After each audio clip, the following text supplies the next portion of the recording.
here with some questions. Can be specific things like from the homeworks that you've been working on or recently, or general things. Either is fine. I have questions. I just hold my stuff. Sure.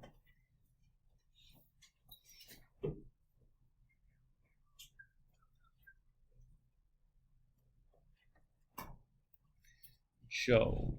Can you go to worksheet 5, please? Worksheet 5. Also, worth pointing out here is that I reorganized the content library here a little bit, so it's things are now categorized by chapter, and I put in some, some like headers or whatever, so things are easier to locate in the past. And anything that I've passed back, you can find the keys there for also. So worksheet 5. Here's the second one. Unless Joe. Well, yeah, no, we can do the second one. When you say number 2 or the second graph? The second graph. Okay. Is that okay, Joe? Yeah, no, that's fine. Feels like he just butted into your question. No, Rami and I think alike, Okay. You're borrowing the same brain? Something like that. All right. Okay. So the first thing that we're going to do is we're going to get the value for K, for the absolute value of A or the amplitude, and the value for C. And then depending on which one we're doing, the sine or cosine problem, we'll figure out H and the sign for A. So I like to start by finding the K. I can do that visually. So the K is going to be the same as the midline. So that's the line that divides the graph in half vertically.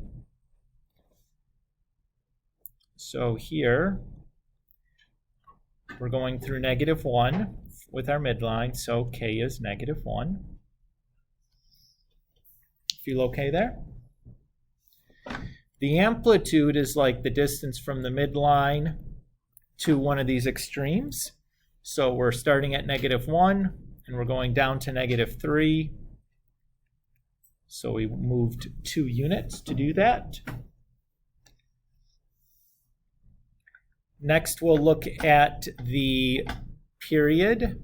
So I'm going to go from like max to max or min to min or like midline point to like third midline point.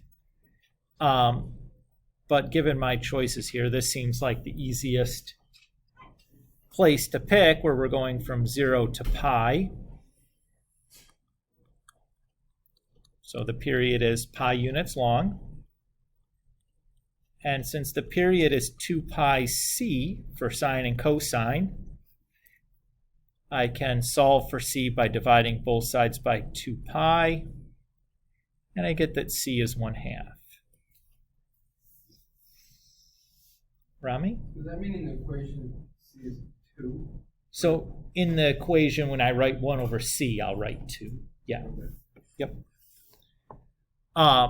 Okay. Now, if we're doing this for sine, as part 3 is, or question 3 is asking us to, I'm going to pick the point 0, 0 from my parent function. This was a midline point. So that's like a midline max point, where that's the order from sine. And in my transform function, I'm going to pick and also pick a midline point. I'm going to pick the one that they've given to me so that I can't make a mistake about reading the graph.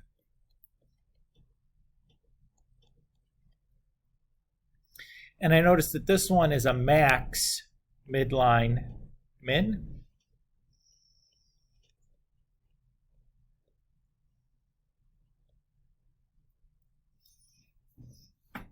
So far, so good. Okay. If I notice here, the type of midline point are opposite. One is starts with a minimum and ends at a maximum. The other starts at the maximum, ends at the minimum. What that tells me is that my A needs to be negative. And then since the x-coordinate on my parent function is 0, the h will be the x-coordinate from my transformed function. And now I have everything I need.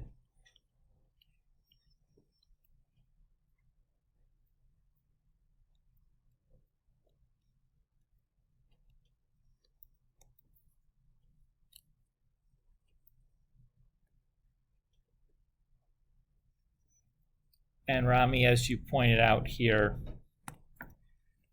could also write that as 2.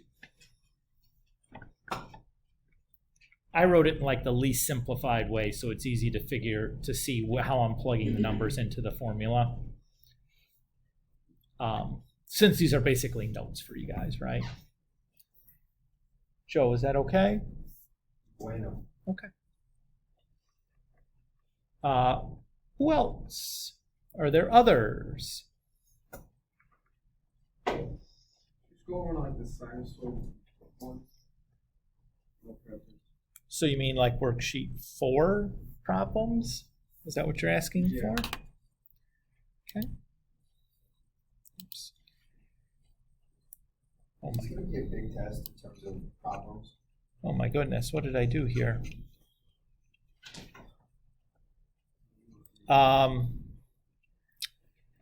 Did something dumb, huh? Let's get this stuff out of here.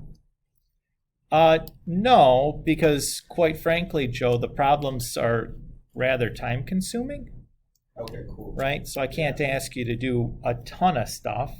It's like, we'll talk about the test format after we finish up the chapter or whatever, but it's, you know, the questions, even the graphing is rather time consuming, so there's only so much of that I can kind of ask. Sounds good. What do you think, Rami, like 5?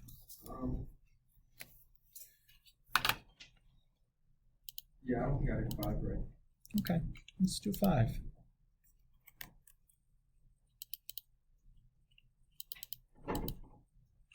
What's going on here?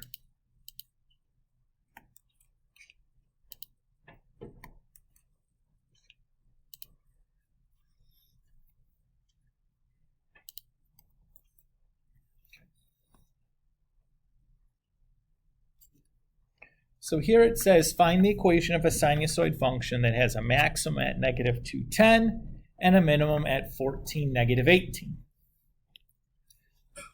So a problem like this, I would start by kind of drawing myself a little bit of a picture to kind of see what's going on.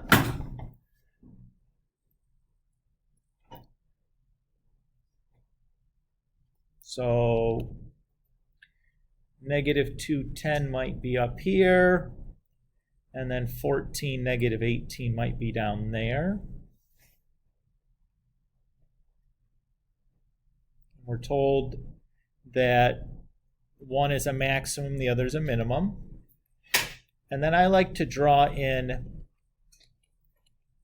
like the whole of my period there. So I'll just use like a dashed line to kind of draw in the rest of it. Rami? How do you assume that, or are you assuming that there's nothing between those 2 points, like multiple periods? Yeah, because it makes the problem as simpler, right? Like, could there be a bunch of other stuff in between? Sure, but even if we assume that, we're still going to get a feasible answer, right? All it says is it needs to have a maximum here and a minimum there.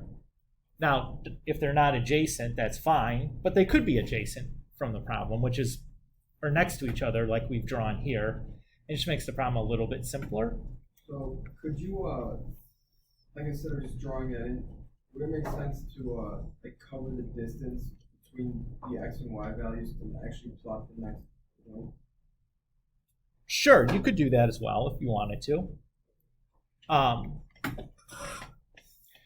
It's not going to be necessary to do that, but if you wanted to, you certainly could. And that, you know, you could use that information to do some of the stuff we're going to do here in a moment. All right. So I'm going to start the same way I have in the other problems. I'm going to start by finding k. So k is basically going to be half the distance, or I'm going to say, I shouldn't say half the distance, should be in between the max and the min, right? So I need the number that's in between negative 18 and positive 10. That would be the average of those two numbers, right? If I asked what's in the middle of, 0 and 10, you'd say 5, because the average of 0 and 10 is 5. Is that okay? So the k is just going to be 10 plus negative 18 divided by 2. It's just its average, which is negative 4.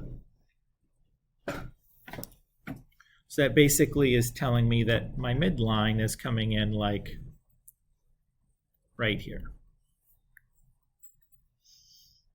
Okay with that?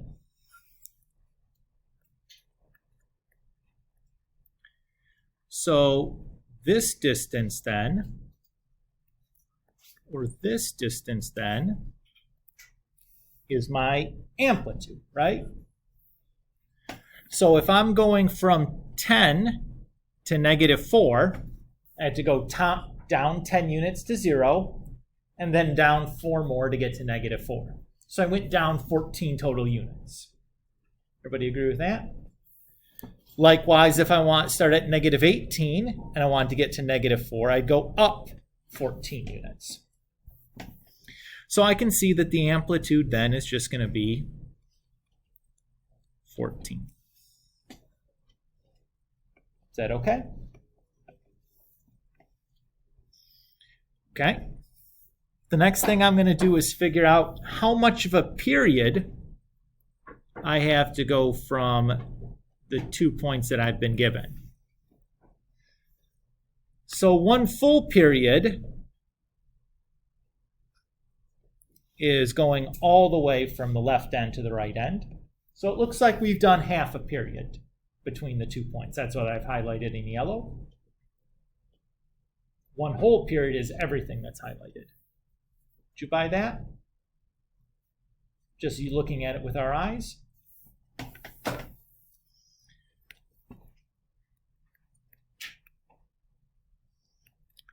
So the period is a horizontal distance, so that's just going from negative 2 to positive 14. So I went 2 units to get back to 0, and then 14 units to go from 0 to 14. So half a period must be 16 units. Doing okay? Why? Because that's the part that we know about, right? The part that we've given is the yellow.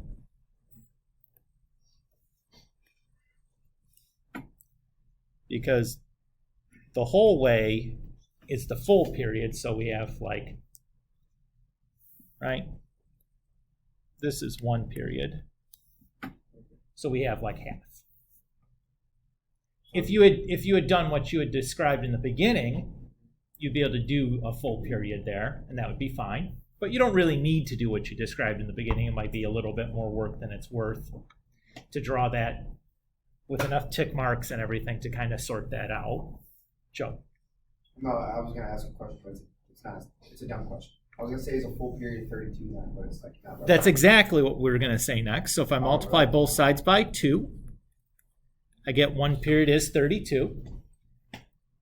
Everybody's okay with that? And we know a period is 2 pi, absolute value c. So c is just going to be 16 over pi. We divide both sides by 2 pi.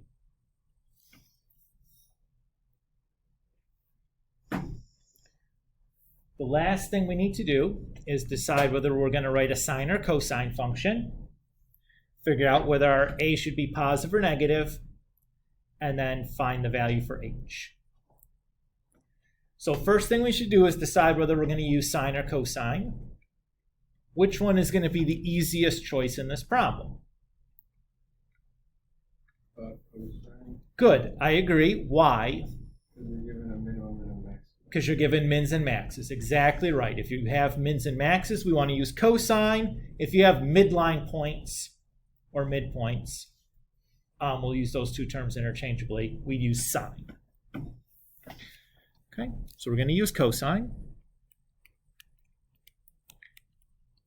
So in cosine, from the parent function, we use the point 0,1, which is a maximum. And now we're going to pick a point from our transformed function to pair this up with. It doesn't matter which of the 2 points we use because they're both extreme points. So let's say we just use the first one that's given to us because that's the one I can still see, negative 210, which is a maximum. Since both points are maximum, what does that tell us about the value for A? It's positive, right? And then what should the value for H be? Well, since the parent function, the x-coordinate is 0, the transformed function's x-coordinate should give us our H.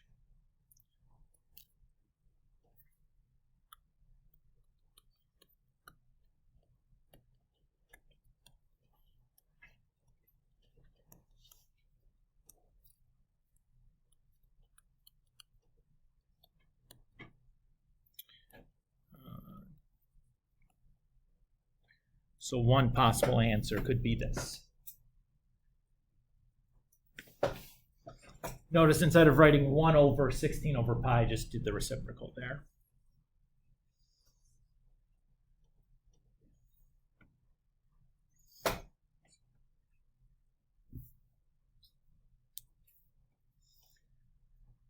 Rami, is that helpful? Just like in this whole thing, I don't see what separates cosine and sine other than putting them in front of the equation. So this is the only place where it makes a difference. The parent function? Is the points you can choose from your parent function. So if you try to use sine here, you can't use the point 0, 0, because that's a midline point, and you don't have any midline points that you know. So you'd have to pick one of the other points from the parent function that's a maximum or minimum, like pi over 2, 1. And then it becomes a hassle to get your H, because the x-coordinate on the parent function isn't 0. But that's really the only difference, is the points that you're using when you're doing the transformation that allow the H to come up for free. Are we supposed to, I know you're going to give us the points themselves, but should we know like what they represent in the parent function? Well, if you think about, I would say yes, but it's basically, so if you see the key points like this is a maximum, it's the biggest. This is a minimum, it's the smallest. These are in the middle. Same idea here. Right? So all you have to do is really look at the y-coordinate.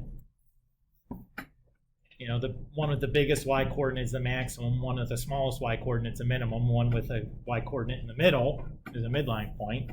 So no, I wouldn't label them, but you don't really need them labeled because it's just looking at the y-coordinate. No, it's totally a good question to ask, right? Like, it's obvious, but not until you really think about it, like, oh yeah, I guess that is obvious. But like, or it's easy, but it's maybe not obvious. Let's put it that way, right? Yeah. That's maybe the more fair.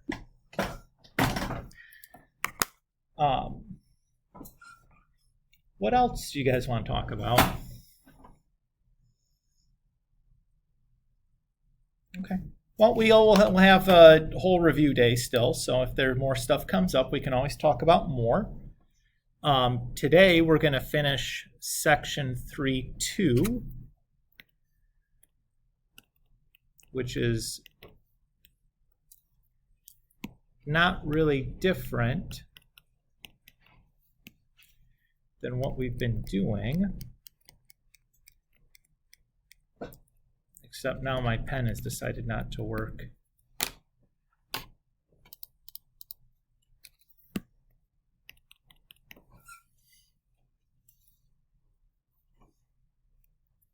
Let's try doing this.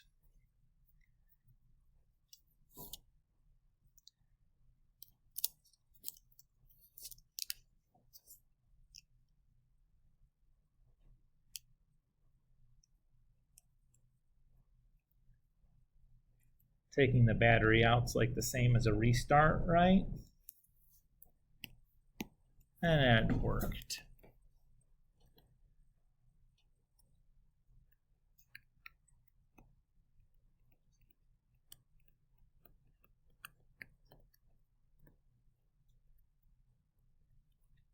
So here we're going to look at graphs of the tangent function.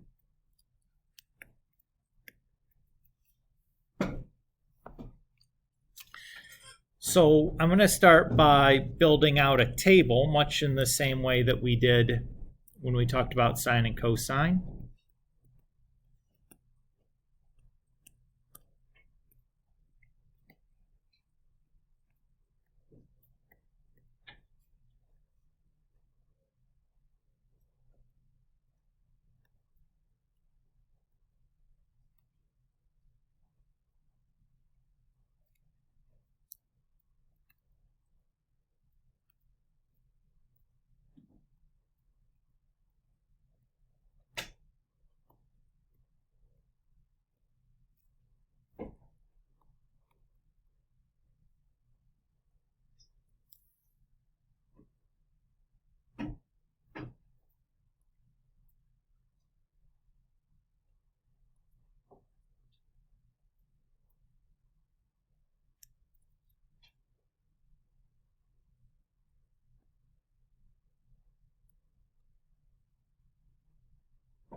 Okay.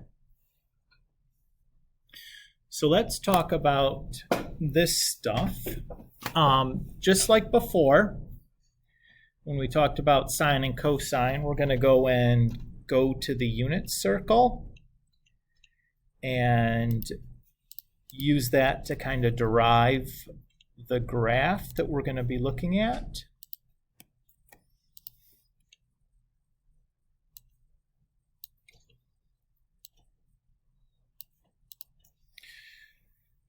So remember that tangent was, oops,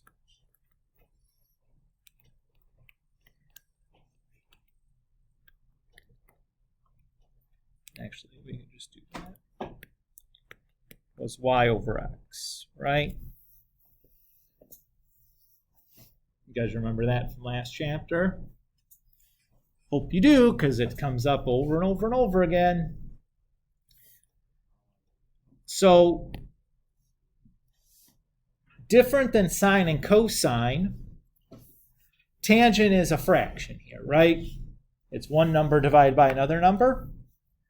When we divide two numbers, what do we have to be careful about? Doing it right. Okay. Zeros and negatives in the bottom are zero. So zeros, okay. Where can we divide 0 by something is a problem, or is it dividing by 0 that's a problem? Dividing by 0 is a problem. So specifically, we're interested in where x is 0.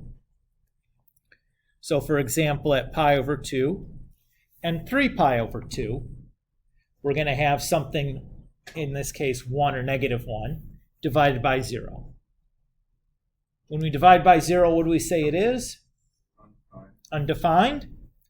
And when we're drawing a graph, if we have something that takes a 0 in the denominator, what kind of feature does that create on the graph?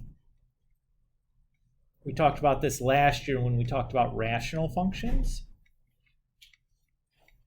It creates a vertical asymptote, which is a type of discontinuity. Jack? Sure.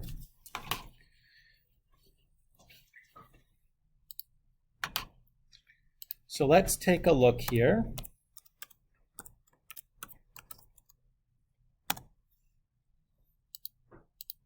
At what the graph looks like.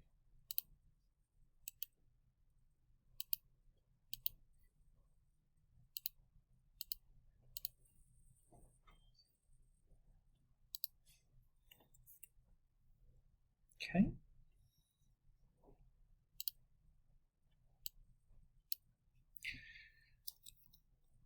So we said that at, like, for example, pi over 2,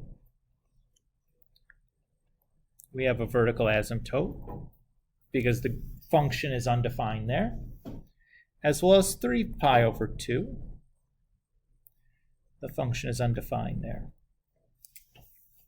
Everybody's okay and can see that? And in fact, it looks like that vertical asymptote is repeating itself over and over and over again at predictable intervals, right? Looks like we have another vertical asymptote over here at negative pi over 2. Looks like we have another one over here at like 2.5 pi, etc., right? So we have one at pi over 2, 3 pi over 2, 5 pi over 2, etc. So that looks like a pattern to me, right? How's that fraction changing? 1 pi over 2, 3 pi over 2, 5 pi over 2. Yeah, they're all odd numbers, right? The coefficients in the numerator. The next one we'd expect to be 9 over 2, it is, then 11 pi over 2, and then 13 pi over 2, etc. So that's going to be our domain. It's going to be everything except for those asymptotes.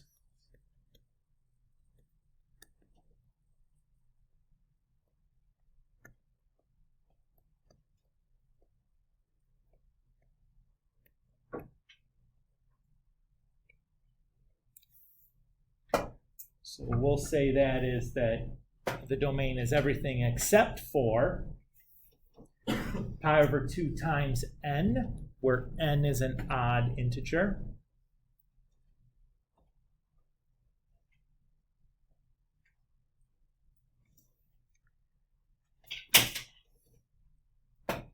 Okay with that? This is a new graph, right? Because I know we had it now. Yes, this doesn't look very much like sine or cosine right now, right? The picture that I generated, of course. Okay? So let's look at the range now. Notice that the graph appears to be going down to negative infinity and up to positive infinity as it gets close to these asymptotes, right? Everybody's okay with that? Why is that happening?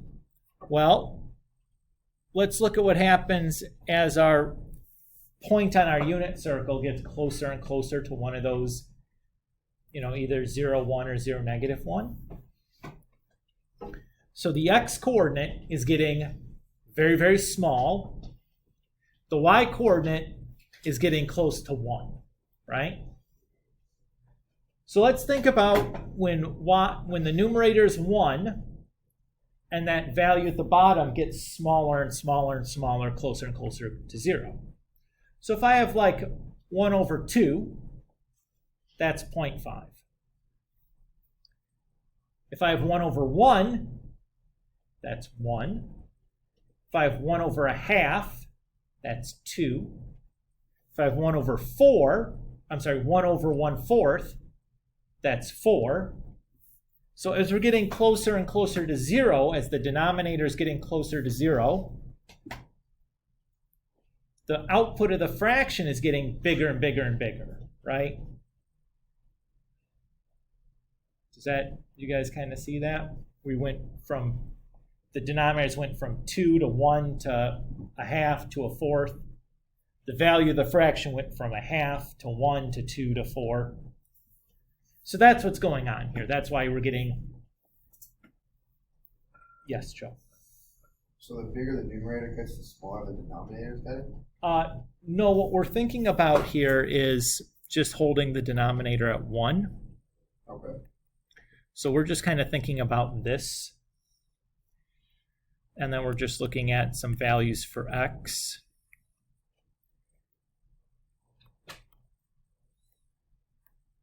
Oh, okay, I see what you mean. That's kind of what we're saying.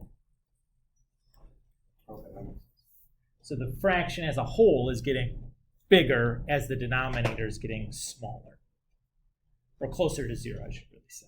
Oh. Is that, we're good there? Yeah. Okay, so that's why we're getting like,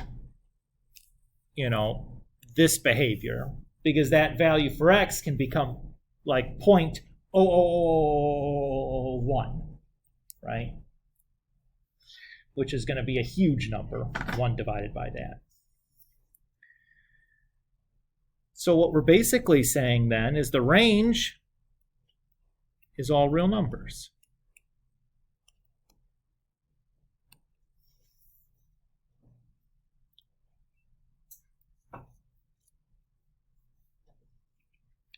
Okay, let's talk about the continuity here. Obviously, this graph is not continuous everywhere because we have all these vertical asymptotes everywhere, right? However, in between those asymptotes, the graph is definitely continuous, right? So what we'll say it's continuous over its domain. Did you almost forget what room we're in? I just walked right by the door.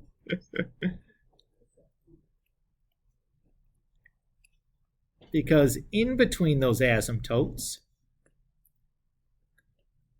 we are definitely continuous.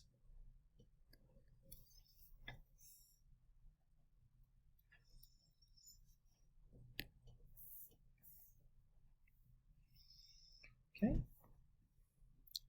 The symmetry then, let's go take a look at our picture. Notice that this quadrant looks like a reflection of this quadrant, right? If we reflect across that.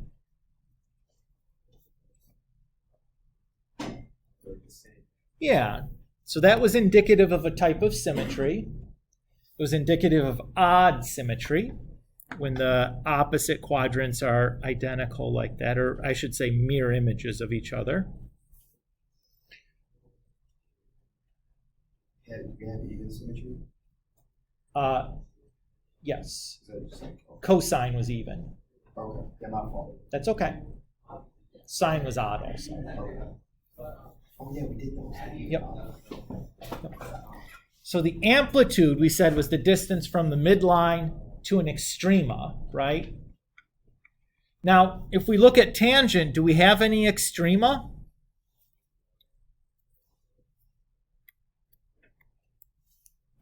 Because both arrows are pointing up and down. There are no extrema, right? There's no maximum or minimum here, because any point you pick, we can find a point that's higher than it or lower than it by just moving further to the right or left, respectively. So there is no amplitude because there is no extrema, or there are no extrema. Everybody's okay with that? The midline, still kind of the same thing. It's dividing the graph in half vertically. Hopefully you can see that I got the same amount of graph above and below now. So the midline is at y equals 0.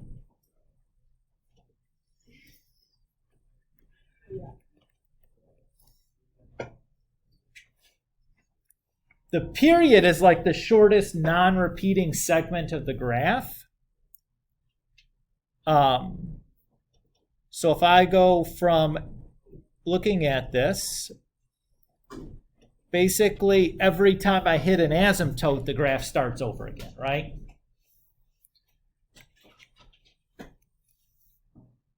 So a period here has to go from asymptote to asymptote. Does that make sense to you guys, looking at the picture? And that length is pi units, right? Going from 1/2 of pi to 1.5, the period is pi. Note that that is different than sine or cosine, right? The fundamental period for sine and cosine was 2 pi. For tangent, it's only pi. And the frequency, by definition, is 1 over the period.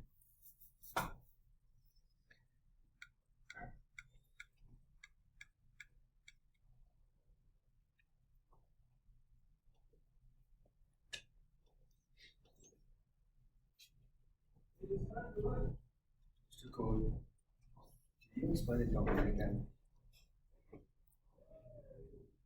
Yes, that's basically the asymptotes occurred out. Oh, yeah, because you said 1, 3, 1. Right. Okay. So we have everything except for, right, Yeah. those places where we have the asymptote. Oh, thank you. Okay, so now let's think about the transformation of this, right?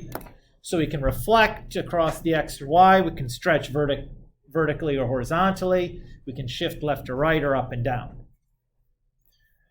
So let's think about the domain. The domain is really dictated by the location of these asymptotes. Can the location of these asymptotes change with the transformation? Yes. Yes. What type of transformation would change the location of the asymptotes?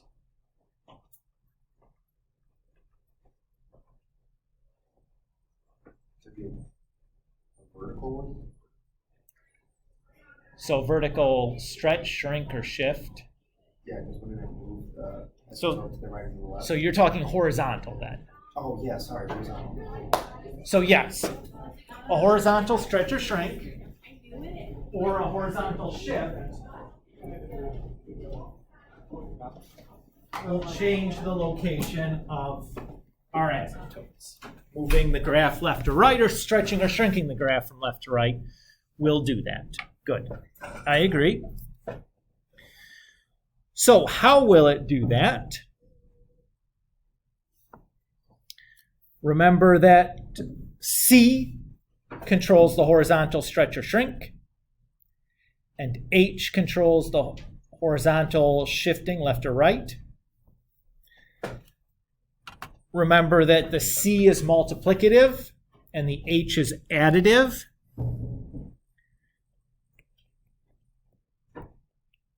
So what we'll say is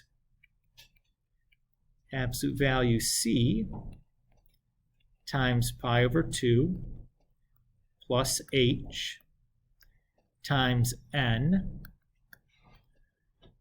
where N is, an odd integer.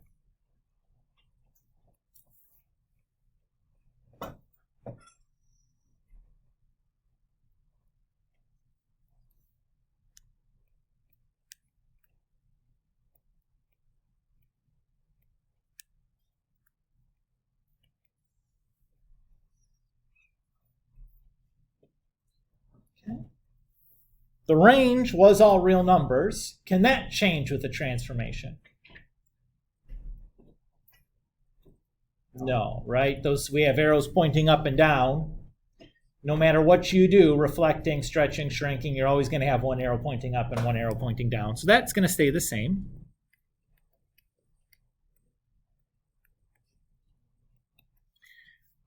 And the continuity has to remain the same. Remember from last time we talked about this, none of these transformations can like tear a hole in our graph or something or break it into pieces that it wasn't already broken into.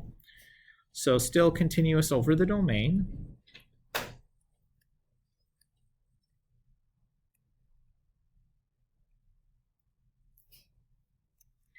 As we mentioned last time, we don't really talk about or can't count on the symmetry of our function holding on after the transformation. We may have odd symmetry still after our transformation, or we may not. Sometimes it's hard to predict whether that's going to still exist or not.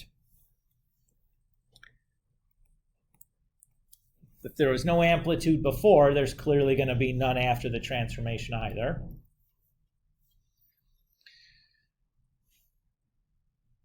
How about the midline? Is the midline going to change?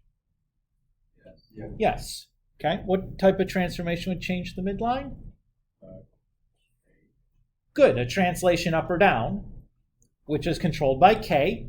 Remember, k is additive, so 0 plus k is just y equals k, which is coincidentally was the same as it was for sine and cosine, right? The period, can the period change? Yes. Yes. What type of transformation would change the period? Horizontal stretch restraint. Very good, which is controlled by c, which is multiplicative. So we'll have pi times the absolute value of c. We put the absolute value on there because the period is a length, but c can be positive or negative, and lengths always have to be positive, so we just stick the absolute value on there. And then the frequency is this reciprocal of the period, so 1 over absolute value c. Feeling okay? All right. So let's draw the graph here. To graph this, we're going to need our key points. So we have 5 key points.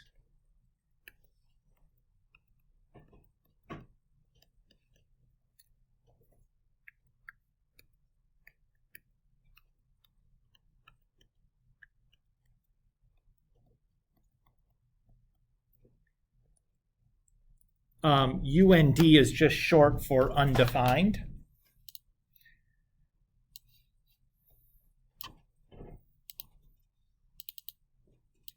So again, these are things that I would not expect you to have memorized. These are things that I would give you, so don't feel like you need to run out and memorize this right away.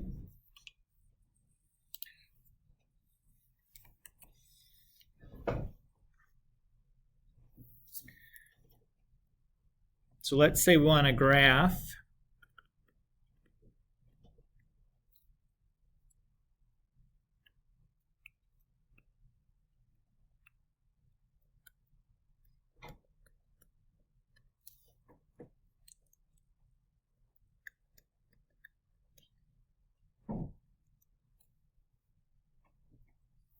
oops.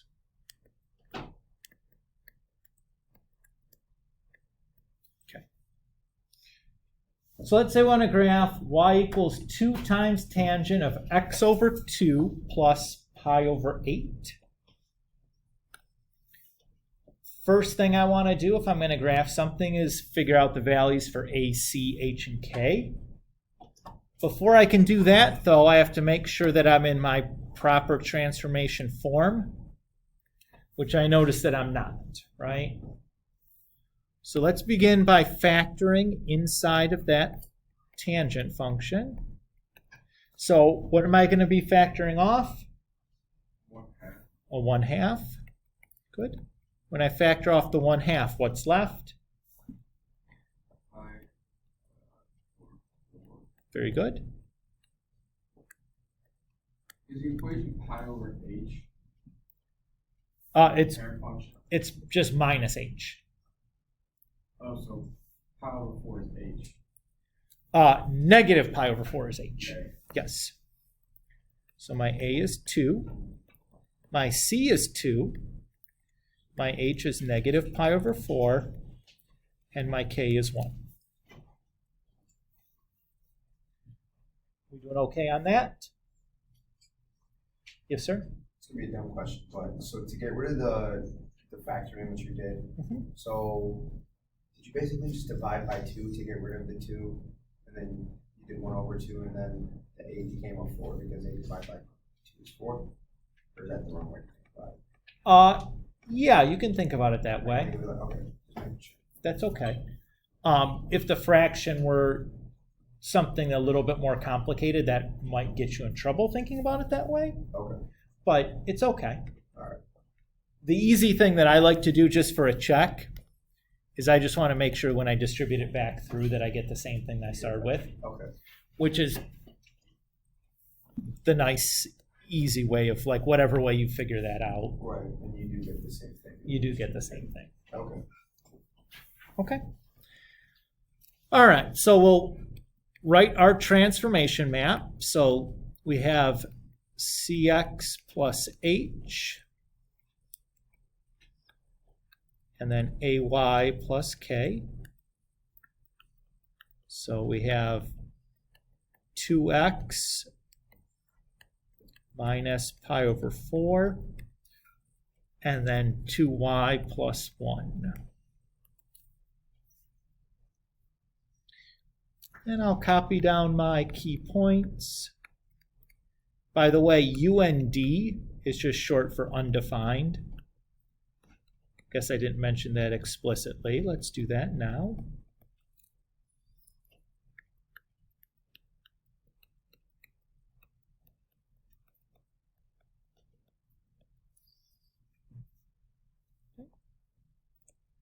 And then we're doing the same thing that we did before.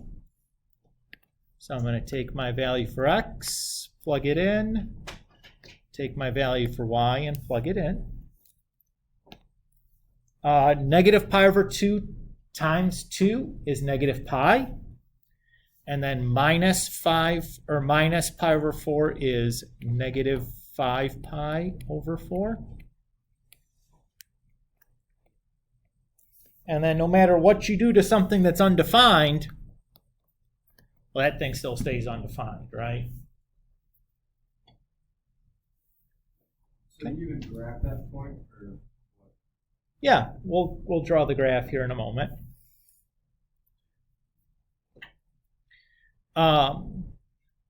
So we'd have plug the next. That's negative 3 pi over 4, and then negative 1.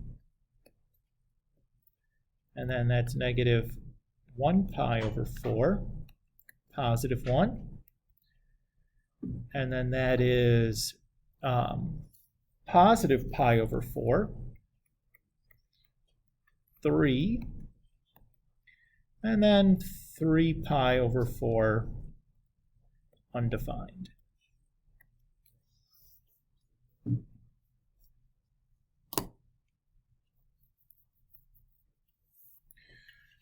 So just go ahead and draw a graph here.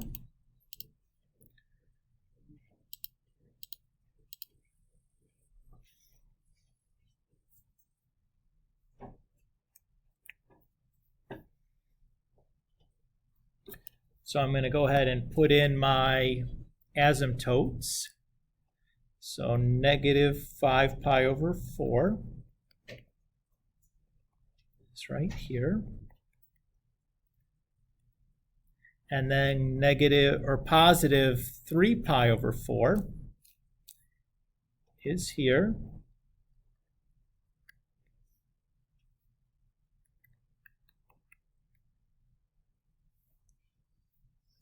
And then we have the points here at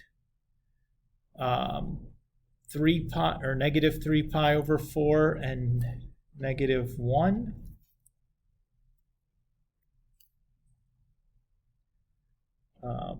Negative 1 pi over 4 and then positive 1. And then positive 1 pi over 4 and 3.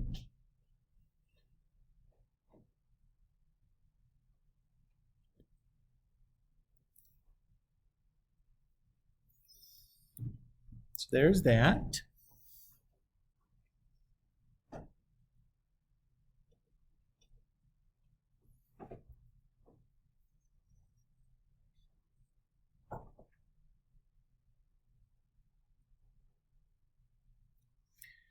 So if I go ahead and fill this to space, here we're going to have a point up there, and then here we'll have this point there.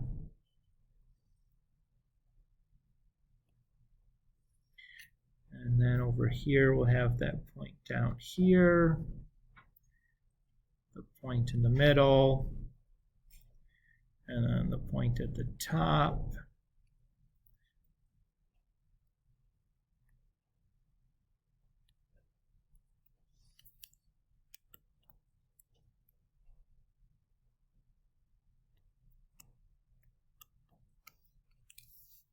But we can't see any more asymptotes here. Riley? Sure.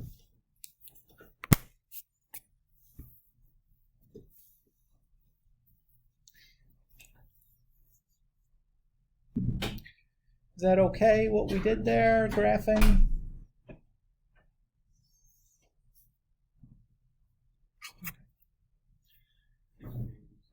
Yeah, it's a new shape. The other type of problem we'll ask you to do is to go from graph to equation.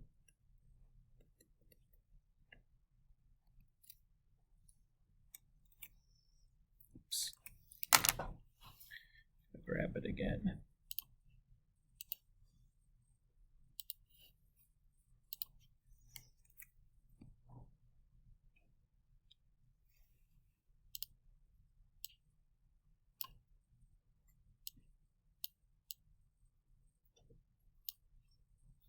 Okay.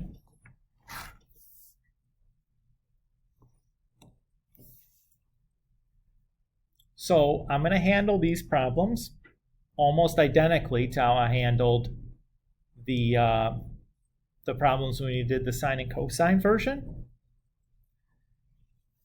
So I'm going to start by just identifying the midline. I'm going to do that visually.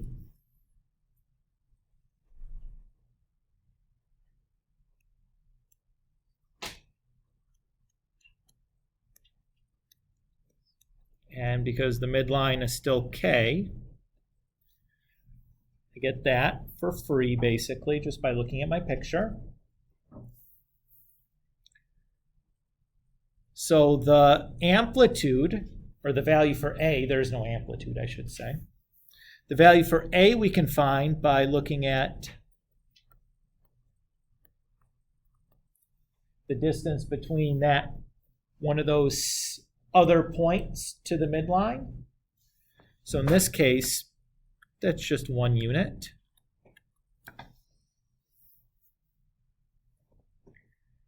To find the period, I can go just from asymptote to asymptote. So negative pi over 4 to positive pi over 4 is going to be pi over 2.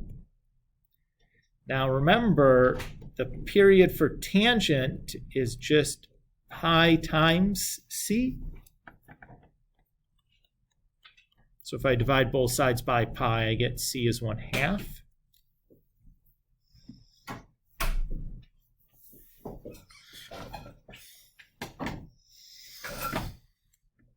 And the last thing I need to do is decide whether the a should be positive or negative, and the value for h. So for tangent, the parent function point I want to use is 0, 0. That was a midline point.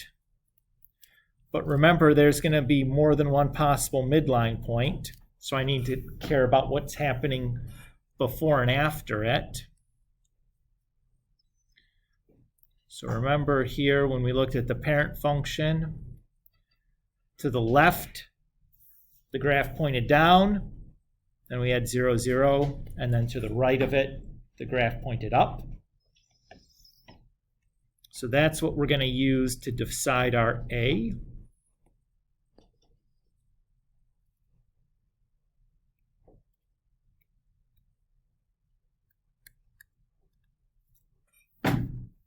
So I'm going to retrieve another midline point for my transform function. I'm going to use the point that's given to me, so I don't have to possibly make a mistake reading a different point from the graph.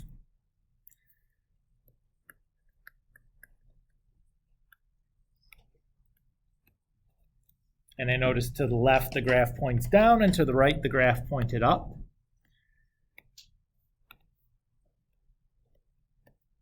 So that tells me that the A should be positive.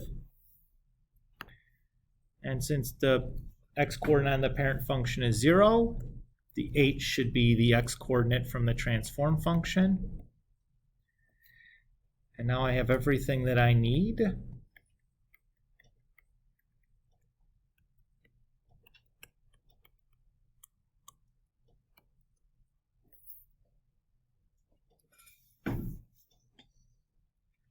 To write my tangent function.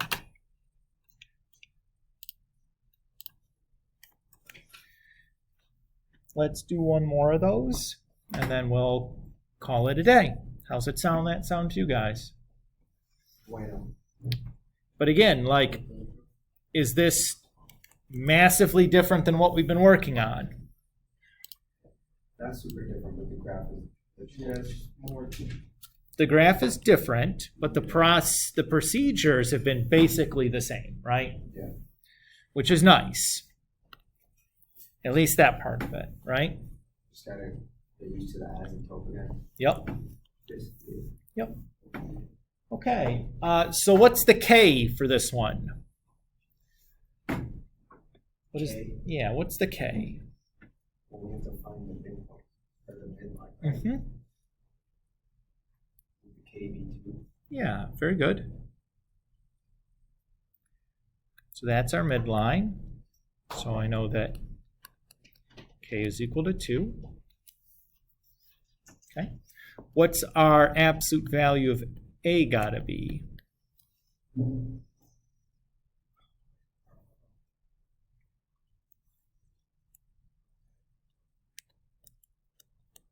even defines the amplitude?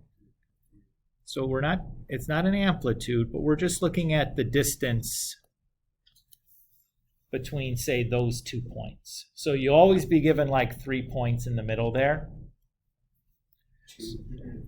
So the A is just going to be the distance from one of those points back to the midline. So in this case, that is vertical distance. So it's 3. Right? Starting at 2 and going up to 5. On the Y's is 3. Remember, vertical, so we're just caring about the Y's.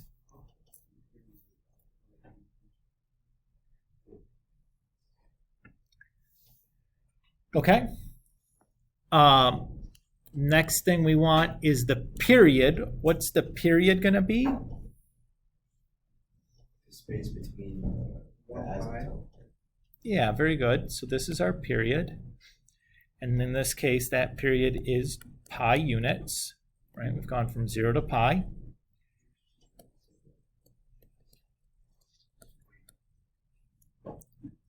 So the C here just has to be 1. So far, so good? Okay. From the parent function, we're going to use the point 0, 0.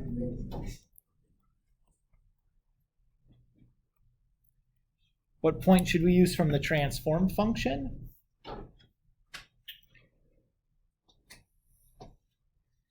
Oh, point. 2, 0, 0. Oh, yeah. That's 5. I need the midline point, right? I appreciate it. That'd be the best scholar. So at negative pi over 2, comma 2, at that point, what is happening to the left of that point? Is the graph pointing up or down? To the left. Oh, Up, right? yeah, that's Yeah, Sort I of. know. And then when he's gonna ask to the right, it's actually going down, right? Correct. Okay. So what? So because of this, what can we say about A? It's equal to 2. No, it's not. It's negative. It's -3. Yep, it's negative because they're opposite orientations, right? And what's the value for h? 2. No, No. Pi over 2. negative pi over 2. Oh, yeah. My fault. That's okay. It is. So now we can put it all together. Oh, I misled the whole question.